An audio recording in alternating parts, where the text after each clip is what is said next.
All right, welcome to the Carl Jackson Show podcast. This is your daily dose of objective truth in a world of confusion and lies. Guys, please support my sponsor today. Today's show is brought to you by MyPillow.com. Mike Lindell, wonderful patriot. Go to MyPillow.com. Click on that radio podcast square. Enter my name at the top of the page, CARL, and there are a plethora of deals and products that are available for you. Also, you can give them a call at 800-858-0263. American jobs, American manufacturing, and let's face it, Bidenomics has not been kind to any of us, so the deals will come in handy for this Christmas season. Guys, I'm honored to have on the show with me today a woman that I've known, that I've watched, that I grew up on watching on SNL and Johnny Carson back in the day, and I'm honored to have her on with me today. Victoria Jackson, Saturday Night Live legend. Welcome to the Carl Jackson Show podcast. Thank you, Carl Jackson. Thank you for having me. Absolutely. So you got a couple of things that you're dealing with today. I got to tell you, Victoria, I tried to get up early. I had to deal with some family stuff, but I tried to get up to watch a movie that you're on, and we will get to your, obviously you have an album that you're promoting as well, so I want to get to that, and I've got other questions for you. But you're in a movie called Jingle Smells.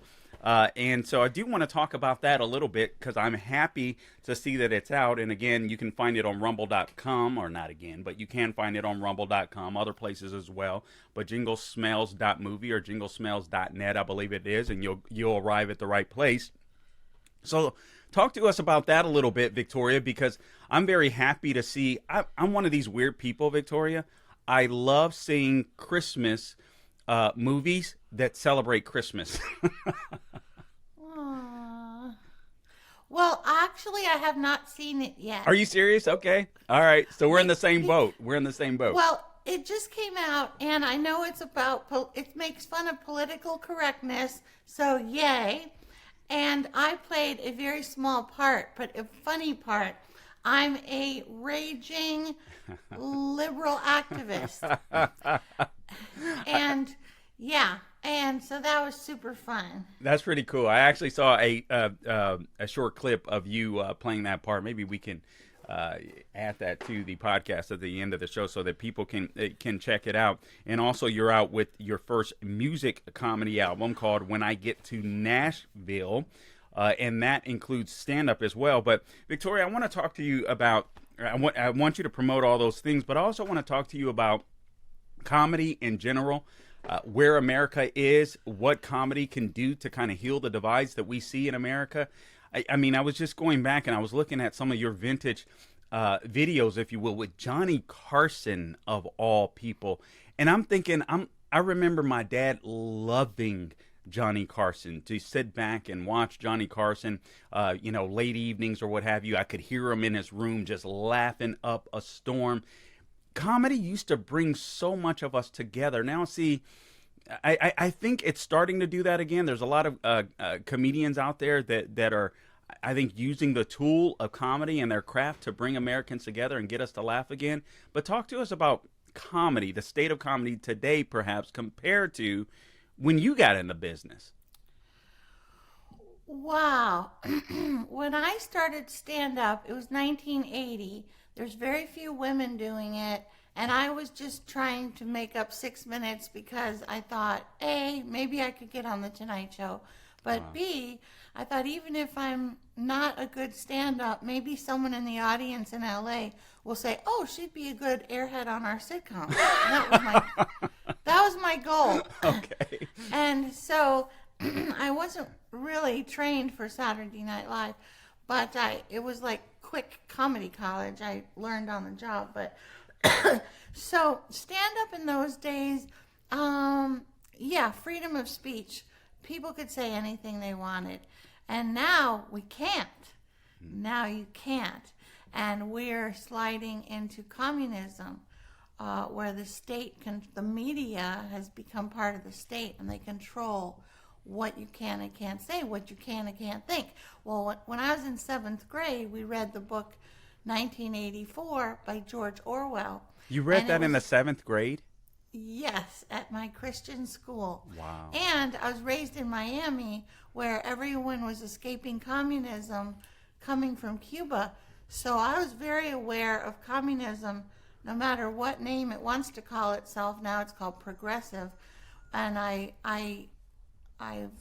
I don't want America to be communist. Communism never works. It sounds good to the left because it's a utopia or whatever, but they're uninformed. I don't know. They're nuts. But anyway, I don't believe in saying. Never mind.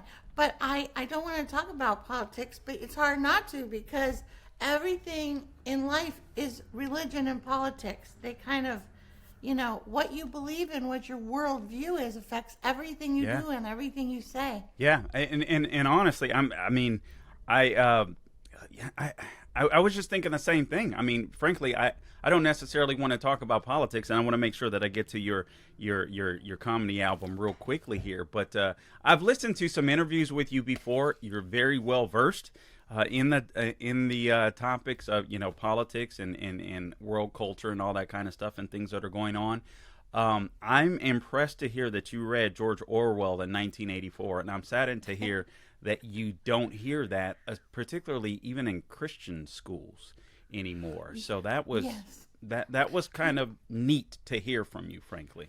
Yes, I'm glad you know what it is too, because it should be required reading for every person, every child, and I think the best way we can fight communism, which is satanic. Did you know Karl Marx was a drug addict? My friend said he was on heroin. I didn't know that, but frankly, it wouldn't shock me. Yeah, and he was a Satanist. But anyway, so what were we talking about?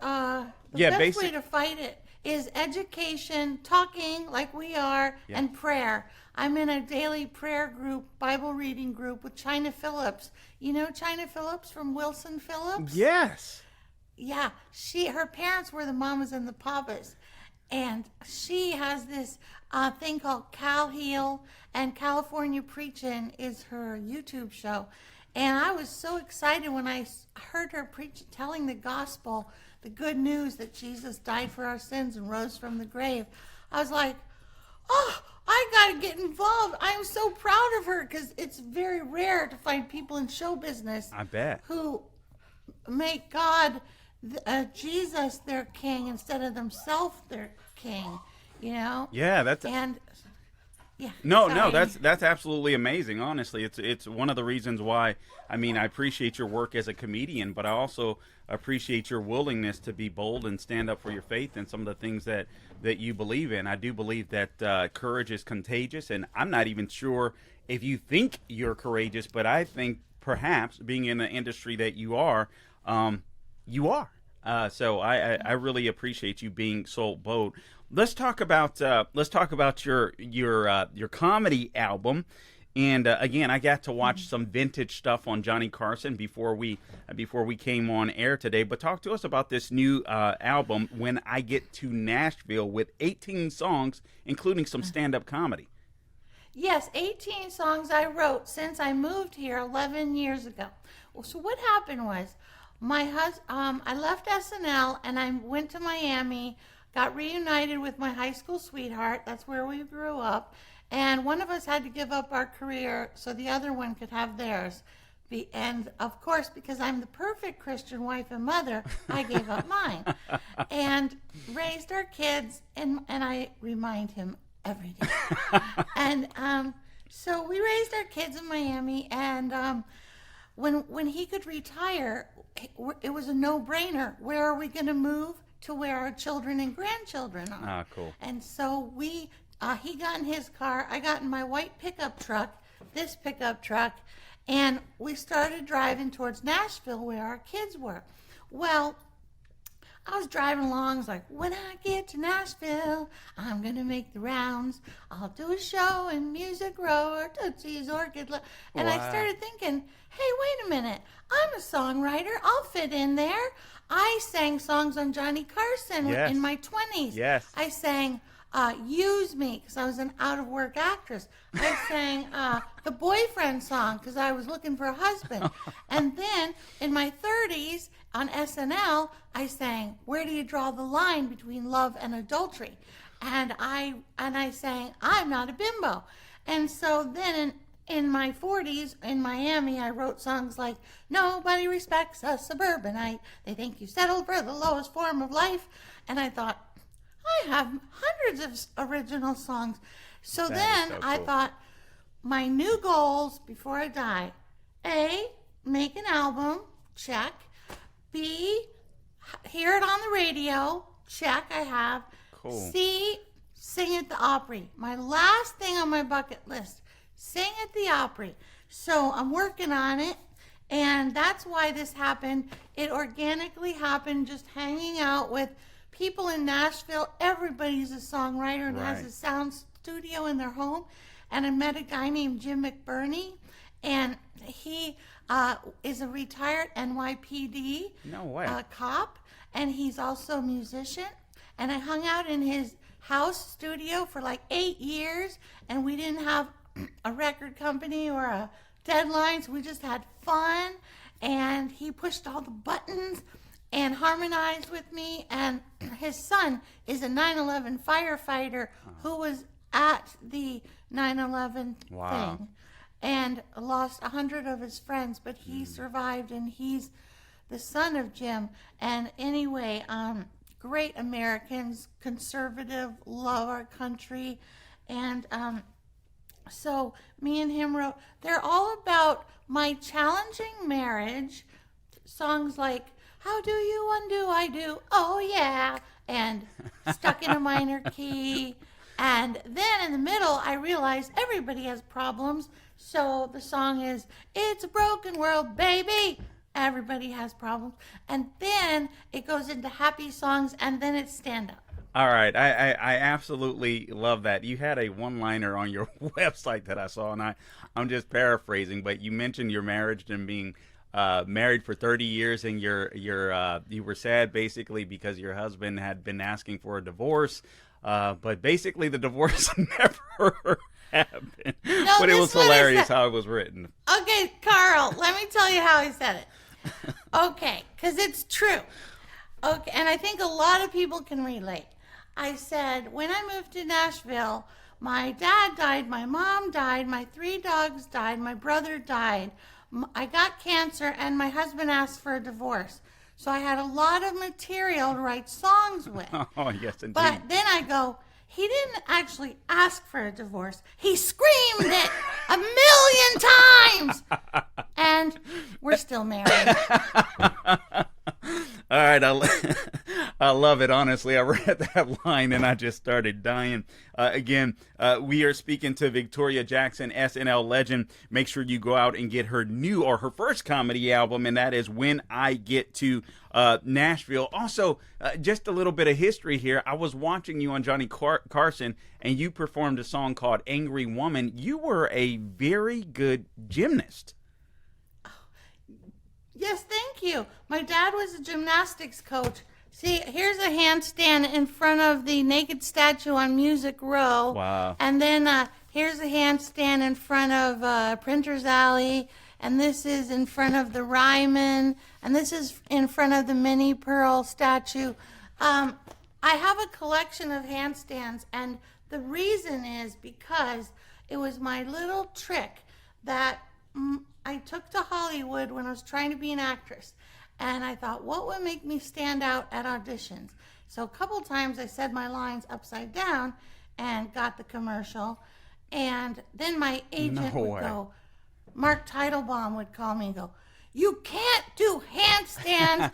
I can't sell you as a serious actress if you keep doing handstands." And so I was like, oh, okay. But yeah, my dad was a women's gymnastics coach, and I'd done it for 18 years on beams and bars. And so I thought, how can I use that training for something? There's nothing you can use it for except being a coach. Right. And so I figured out a way to use all that time my dad poured into me and his other gymnasts. That's pretty amazing. Let me ask you this. How does your faith play into your comedy today? Well, there is there's a Bible verse on my music CD. because here's one of my handstand collections. That is so cool. See, I have lots of things doing it. My faith, well, I really believe the Bible's true, and that affects everything, you know. And the verse, trust in the Lord with all your heart and lean not unto your own understanding. In all thy ways acknowledge him, and he shall direct thy paths. I've always tried to live by that, Proverbs 3, 5, and 6. And I wrote, when I was on Saturday Night Live, and I was the Christmas tree handstand on the update desk, you'll notice I was saying a Christmas poem, but I did put in there Jesus. And then you'll notice on update with Dennis Miller, when I was doing the joke about my priorities, I said, you know, number 1, I'm a mother. Number 2, I'm a Christian. Number 3, I'm a wife. Number 4, I'm a son. Number 5, I'm a journalist. Dennis, number 5. And I put Jesus into that. However, I should have said number 1, I'm a Christian, but it wouldn't have helped the joke. Yeah. So I thought the joke is better if I say number 1, I'm a mom, because the whole sketch was about me showing my baby daughter on the news instead of the story I was assigned to. But anyway, I've tried to put Jesus and acknowledge him in everything I do, and he has blessed my life so much. I had breast cancer 7 years ago, and I'm totally healed. Praise but God. I like to say, absent from the body, present with the Lord. For me to live is Christ, to die is gain. So whether I got healed in heaven or healed here, it's probably would have been better in heaven. You know, it's a win-win if you're a Christian. So I like to say I'm glad I'm still alive. However, life is so short. I mean, we're all going to be dead like in a second. Yeah. So yeah. How important is it? And I appreciate that. I appreciate you sharing that as well. How did comedy come natural to you? I mean, I know you were a gymnast. You had practiced for so long, but I mean, you just seem to be naturally funny. Was it something that you had to really work hard at? How did you end up on Johnny Carson? I mean, the king of late night. How did you get there? Oh, you're so cute. You're a good interviewer, Carl. Maybe you. you're the next Johnny Carson. Well, let's. I'm hoping and praying. I don't know about king of late night, but I'd love to. Yeah. I'd love to be a force for sure in media. Yeah. Well, I don't know if they allow conservatives on the networks, but nobody watches the network anymore, so who cares? That's so true. No, I don't watch TV. I watch the internet. Right. You know? Yeah. It's amazing. So, okay. I was not raised funny. My dad wanted us to be perfect, make straight A's, be perfect spiritually, mentally, and physically. So we had a gym in our backyard, no TV, went to church 3 days a week. It was very serious. However, he was funny and my mom was funny. Okay. And my mom sang all the time for whatever was happening. Like if we went in the grocery store, she'd go, "Food, glorious food." Like she didn't know she was funny. Okay. And my dad was a great storyteller. And he was in vaudeville. He was a Baptist deacon / juggler, trampolinist, Oh, wow. Okay. tumbler, so it was a different childhood. Okay. All right. That makes sense to me then, because you seem, I've heard you in different interviews and I'm like, I don't even think you have to try hard. You're just kind of naturally funny. So it's pretty cool. So how did you get onto Johnny Carson? Only a couple more questions for you, but I mean, obviously that's huge. I was reading some of the history. You appeared on this show, I think at least 20 times or so. How did you even get there? Did he discover you? Did somebody discover you? How did you make it there? Well, there's a short version and a long version. I'll give you the medium version. Okay, so Johnny Crawford was in The Rifleman. He was the little boy with Chuck Connors. Yes. It was a little before my time, but And I met him in summer stock in Birmingham. I was in the chorus line. He was the lead. And he said he wanted me in L.A. in his nightclub act to be the comic relief because he sang 30s songs. Wow. And he thought I was like a 30s girl. And I said, well, you have to ask my parents' permission. I'm 19. He was 33. Okay. So they said, oh, sure, you can go down to Hollywood. Just make sure you finish college. And they didn't have any money. So anyway, I go out there. I got 3 jobs. I lived in a retirement home for room and board. But when I saw that stand-up was a big thing in 1980, and I wanted to try to get an agent because Johnny didn't even have an agent. Really? So I started doing it. I went to the Comedy Store on open mic night, and I didn't have an act, so I just did Lily Tomlin's thing. Edith Ann, my name is Edith Ann. I'm 5.5 years old. I never asked to be born. Sorry, I If just did, snorted. Mama would have said no. I like to kiss Buster right on the lips. Buster is my dog. But sometimes it is not pleasant. I put mouthwash in his doggy water. It helps. If you love someone, you could kiss them on the lips and you do not have to wash it off. Now, so I was doing that for 3 minutes on open mic night at 1 in the morning where they assigned me. There was only 3 drunk men in the audience. And I got off stage and Mitzi goes, you never do someone else's material, especially if they're alive. And I was like, oh, I didn't know. And so I thought, oh, I have to make up my own 3 minutes or whatever. So I thought, well, I can play the ukulele and I can make up poems and I can hold a handstand for a long time. So I smushed it together and I did it for 2 years, every night at the Variety Arts Center, where the boss let me do it. I was the cigarette girl, and then he let me put my cigarette tray down. It was the 30s Club, and do my little act. And that's where the Tonight Show talent scout came and saw me one night. No way. That is so cool. Such a cool story. And again, I'm speaking to Victoria Jackson, Saturday Night Live legend. She's in the new movie Jingle Smells. She's got her first music comedy album out, When I Get to Nashville. 18 songs. You want to go out and get it. She's well versed, well knowledged in world affairs as well, which is one of the reasons why I enjoy listening to her. Again, I've heard her in other interviews, and I'm always frankly, Victoria, I'm always impressed at how informed, even if I disagree with them politically, comedians seem to be. So last question, how well read do you need to be when it comes to being a comedian? And if I could add this on, do you observe people a lot? People watch? How is it that you guys come up with so much material in great material in order to succeed in comedy?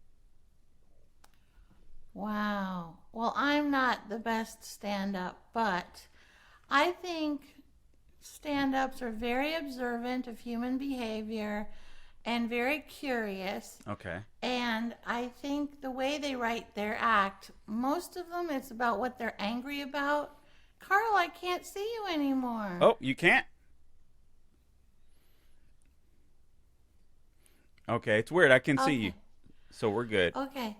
Well, I think that they write what they're angry about. In the 80s, all the women were going, oh, I hate men. They're this, they're that, they're this. And I thought, well, I don't hate men. What should I write my act about? And I wrote my act, my most recent act, about why I hated living in Miami. And I just thought of something that I'm passionately angry about, being trapped in there for my husband, and then that expresses itself. I think if someone wants to write stand-up, think about what you're passionate about, and usually it's anger. And then when you're talking to your friends or you're at a party and people laugh when you're talking, make a little note. because things that I didn't really think were funny, like I would say, I live in Miami. There's only 3 types of people there: Cuban, retired, and naked. And I don't fit into any of those categories. Sometimes you'll meet someone who's all 3: a Cuban, retired, naked person. And every time I would say that, people would laugh. And so I wrote it down. That's funny. And that's how you write a stand-up, I think.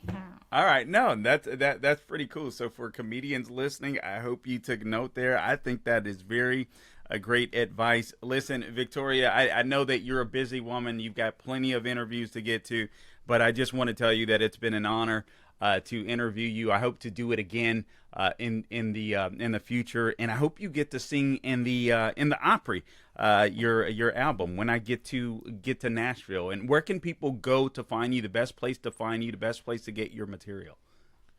VictoriaJackson.com, or my Instagram is Victoria Jackson Official, and they can hear my CD on Amazon, Spotify, or whatever. All right, cool. Absolutely love it. Thank you so much for spending time with us today. If you'll stick with us for just a second to make sure we'll get uploaded, I'll close it out here. All right, guys, I appreciate you tuning in to this edition of the Carl Jackson Show podcast. Again, you can check out Victoria Jackson. It's a smaller role, but she's in Jingle Smells, so jinglesmells.com or jinglesmells.net, I believe it is. And Sean Hannity and the Seculo family, I believe was it Jordan Seculo that helped produce that? Logan Seculo, thank you, that helped produce that film. So you can go check it out if you want something to enjoy during the Christmas season that isn't woke, and you can actually laugh and celebrate Christmas. I'll be watching it. I watched some clips of it, but I'll be watching it in its entirety this evening, so I look forward to that. And go out and get her album, When I Get to Nashville. Guys, I appreciate you tuning in, and until next time, do not grow weary doing good. God bless you.